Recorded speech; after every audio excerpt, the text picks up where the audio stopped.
अस्सलाम वालेकुम दोस्तों। आज मैं आपको आपके कमेंट का जवाब दे ही देती हूँ। आप बहुत ज़्यादा पूछ रहे थे कि आप घर पे ज़्यादा से ज़्यादा कस्टमर आप अपने घर पे कैसे लाते हैं सिलाई के लिए। दोस्तों, आपको थोड़ा सा भी सिलाई आता है तो आप घर बैठे बहुत अच्छा इनकम कर सकते हैं, लेकिन आपको थोड़ा सा मैनेज करना पड़ेगा रेट में। मार्केट से रेट कम रखना पड़ेगा दोस्तों। और घर बैठे काम करने से आपके बहुत फ़ायदे हैं। घर पे रहकर आप घर को भी मैनेज कर सकते हैं, बच्चे हैं तो बच्चे भी मैनेज कर सकते हैं, बच्चे को अच्छे से संभाल सकते हैं, स्कूल ट्यूशन और पूरा ध्यान रख सकते हैं, और साथ साथ आप सिलाई का काम भी कर सकते हैं। दोस्तों, मेरे घर पे सिलाई का काम मेरे काम के वजह से आता है। मैं लोगों के कपड़े बहुत अच्छे से फिनिशिंग से सिलाई करके देती हूँ, और बहुत दिनों का तजुर्बा है। बहुत दिनों का मतलब 15-16 साल से मैं सिलाई करती आ रही हूँ, कभी भी स्किप नहीं की। और देखिए दोस्तों, मैं आपको ट्रिक बताती हूँ कि आप घर पे ज़्यादा से ज़्यादा कैसे कस्टमर लाएं। देखिए, आपका सबसे ज़्यादा यही सवाल है कि आप सबसे ज़्यादा मतलब घर पे कस्टमर कैसे आए। दोस्तों, उसका मेन पहला पॉइंट है कि आपको मार्केट से कम रेट रखना पड़ेगा। कम रेट रखना पड़ेगा मतलब कि आपका अगर मार्केट में 400 रेट है सिंपल सूट का, तो आप 300 रखें। और अगर मार्केट में मतलब 100 रुपये का तो डिफरेंस रखना ही रखना है। अगर 100 रुपये का डिफरेंस रखते हैं तो आपके पास कस्टमर आएंगे और आप कपड़ा अच्छे से सिल के देंगे, नहीं कि आप कम रेट रखे हुए हैं तो चालू हाथ मार दिए। देखिए, मैं ना कपड़े में इंटरलॉक भी करके देती हूँ, अच्छे से हेम करके देती हूँ। हाँ, उसका चार्ज अलग अलग रहता है, इंटरलॉक का चार्ज ले लेती हूँ मैं। आप सिंपल सूट ऐसे सिंपल सिल के दे रहे हैं बिना इंटरलॉक के, तो आप थोड़ा और कम रख लें। अगर टेलर जैसा फिनिशिंग नहीं है, थोड़ा आप अभी नया सीखे ही हैं, तो और भी कम रेट रख लें। 150 में 200 में सिल ले, 125 में सिल ले। देखिए, आप गांव पे शहर पे डिपेंड करता है कि आपके एरिया में कितना रेट चल रहा है। देखिए दोस्तों, मैं ये कस्टमर का कपड़ा पैक करके रख दी हूँ, ये अभी जाने के लिए है, और कुछ कपड़ा अभी कटिंग करने के लिए बैठी ही थी, तो मैं सोची आपके कमेंट का भी जवाब दे दूँ और थोड़ा सा वीडियो भी बना लूँ। इसमें क्या होता है ना कि मैं वीडियो नहीं बना पाती, मैं बिजी रहती बहुत ज़्यादा, तो वीडियो नहीं बना पाती हूँ। तो मैं सोची आज मैं वीडियो बना ही देती हूँ। तो ये देखिए, ये सूट मैं कटिंग करके रख ली हूँ। अभी ये सूट कटिंग करूँगी, तो इसमें से भी कुछ सूट है जो बाद, तो उस हिसाब से ही मैं सिलाई करती हूँ।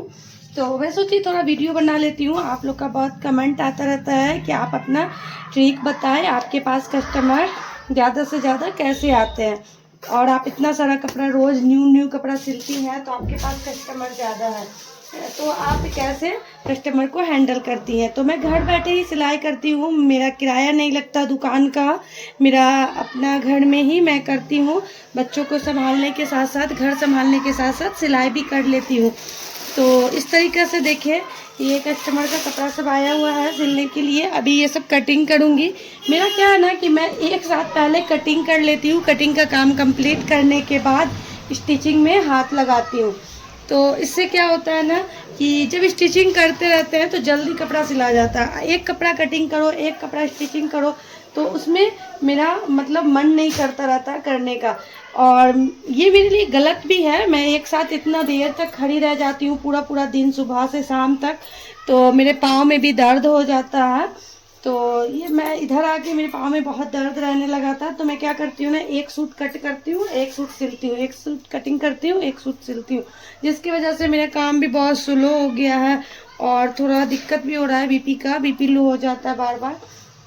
इस तरीके से देखिए, ये सब कपड़ा अभी कटिंग करूँगी। एक सूट ट्राउज़र कटिंग कर ली हूँ, और ये 5 सूट है, तो ये 5 सूट अभी कटिंग करूँगी। कर भी पाऊँगी कि नहीं, अभी शाम का टाइम है, फिर रात पे खाना बनाने चली जाऊँगी। इस तरीक़े से देखिए दोस्तों, आप अपने कस्टमर को किस तरीक़े से लाए मैं आपको बता ही दी हूँ। आपको अच्छा लगा हो तो आप भी ट्राई करके देखें, अच्छा काम करके दें कम पैसों में। और अपने कस्टमर का जैसे कुछ कपड़ा सिल के देते हैं, उसमें आपका अल्टर आ जाता है, लूज़ हो जाता है कपड़ा, तो आप क्या करें ना कि उसको फिटिंग कर दें। आप उनको आगे से बढ़ के बोले कि मैं ठीक कर दूँगी, आप वापस कर दीजिए, भेज दीजिएगा धुल के, और आप उसको ठीक कर दीजिए। अगर खोल के भी ठीक करना हो, कभी कभी मैं क्या करती हूँ, पूरा सूट खोल के मैं ठीक कर देती हूँ। क्योंकि देखिए, कोई भी जो लेडीज़ होती है ना, जब वो कपड़ा खरीदती है ना, तो बहुत शौक से और इमेजिन करके कपड़ा खरीदती है कि इस कपड़े में मैं इस तरीक़े से लगूंगी, और वो वैसी नहीं लगती है, थोड़ा लूज हो जाता है, उसके मन मुताबिक नहीं होता, तो उनको बहुत बुरा लगता है। और वो सारा ब्लेम क्या करती है ना कि टेलर पे डाल देती है कि ये टेलर का गलती है, टेलर ऐसे कर दिया वैसे कर दिया। ऐसा नहीं है, मैं कस्टमर का अच्छे से बात सुनती हूँ, और सुनने के साथ साथ मैं नोट भी कर लेती हूँ कि बाद में मैं भूल ना जाऊँ। देखिए, सुनने के साथ दिमाग से निकल जाता है। आप 10 लोगों की 10 बार बात सुनते हैं तो दिमाग से बात निकल जाता है। तो आप क्या करें ना, एक नोट बना लें, नोटबुक। देखिए, मैं अपना नोटबुक दिखाती हूँ। देखिए, इतना मोटा मेरा नोटबुक है, ज़्यादा दिन चले, साल 2-2 साल चलता है मेरा नोटबुक। इस तरीके से एक घर में रखा हुआ डायरी था, उसी को मैं ना नोटबुक बना ली हूँ, जिसे मैं कस्टमर का एक पेज बना लेती हूँ। जैसे एक कस्टमर है, देखिए एक कस्टमर है तो एक पेज बना लेती हूँ, उसका जो भी बात वो बोलती हैं उसमें नोट कर लेती हूँ। और जब भी मैं उसका कपड़ा कटिंग करती हूँ तो उनका नोट एक बार ज़रूर पढ़ लेती हूँ, क्या क्या बताई थी, क्या क्या नोट करवाई थी। तो उससे क्या होता है ना कि उनके कपड़े में कुछ भी गड़बड़ी नहीं होता, और बहुत अच्छा सिलाता है, जो भी कुछ बताई हुई रहती है।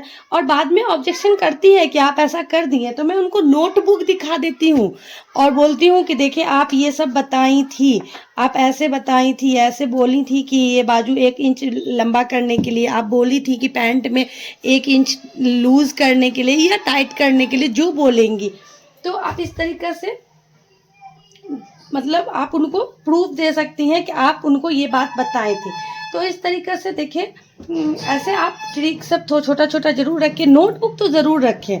नोटबुक रखने से क्या होगा ना कि आपका जो वो कस्टमर का जो बोला हुआ बात रहेगा, वो आप अच्छे से उनको समझा सकती हैं कि आप तो ये बात बताई थी कैसे करने के लिए।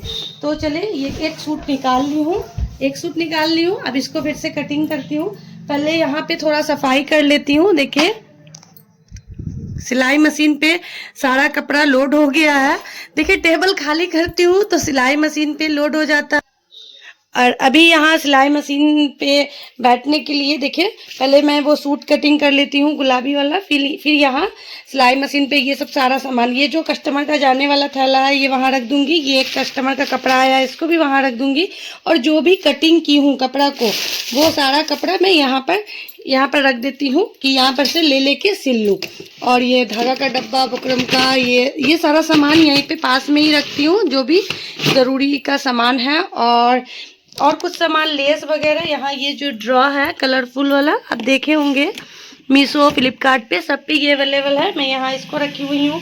और कतरन वगैरह रखने के लिए मैं एक बकेट बनाई हुई हूँ, यहाँ पे इसमें जमा कर देती हूँ। देखिए, कभी भी कस्टमर का कपड़ा सिले तो उसका जो बचा हुआ कतरन होता है ना, वो तुरंत में मत फेंके, 1 महीना रखने के बाद ही फेंके। इससे क्या होता है ना कि अगर 1 महीना रखने के बाद आप उसको फेंकते हैं और कभी भी बीच में अल्टर आता है, कुछ गड़बड़ी होता है, तो आपके पास उनका बचा हुआ कतरन रहना चाहिए जो आप यूज़ कर सके। तो इसीलिए मैं क्या करती हूँ कि उनका बचा हुआ जो कपड़ा होता है वो मैं फेंकती नहीं, वो यहाँ पे डब्बा में रख देती हूँ, और कुछ दिन के बाद इसको साफ़ करके फिर से फेंक देती हूँ 1-2 महीने के बाद, लेकिन फ़िलहाल मैं जमा करके रख देती हूँ। और देखिए, यहाँ ड्रॉ सब में लेस वगैरह, देखिए इसमें पतला वाला ये जो इलास्टिक मंगवाई थी मैं, इसका भी वीडियो बनाई थी।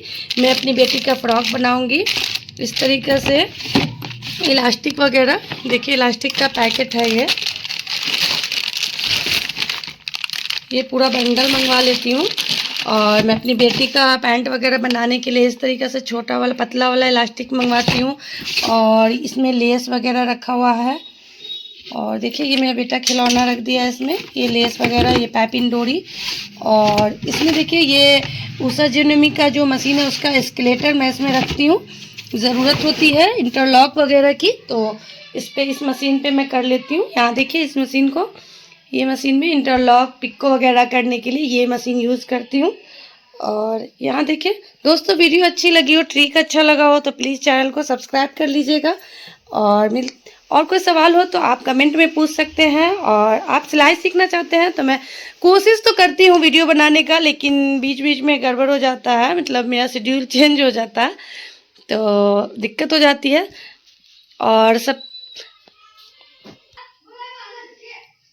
और मैं अगला वीडियो कटिंग में, स्टिचिंग में कैसे मतलब छोटा छोटी बात पे ध्यान रखें उसका वीडियो बनाऊंगी। तो दोस्तों, चले अब मैं कटिंग कर लेती हूँ, मिलते हैं अगले वीडियो में, बाय बाय।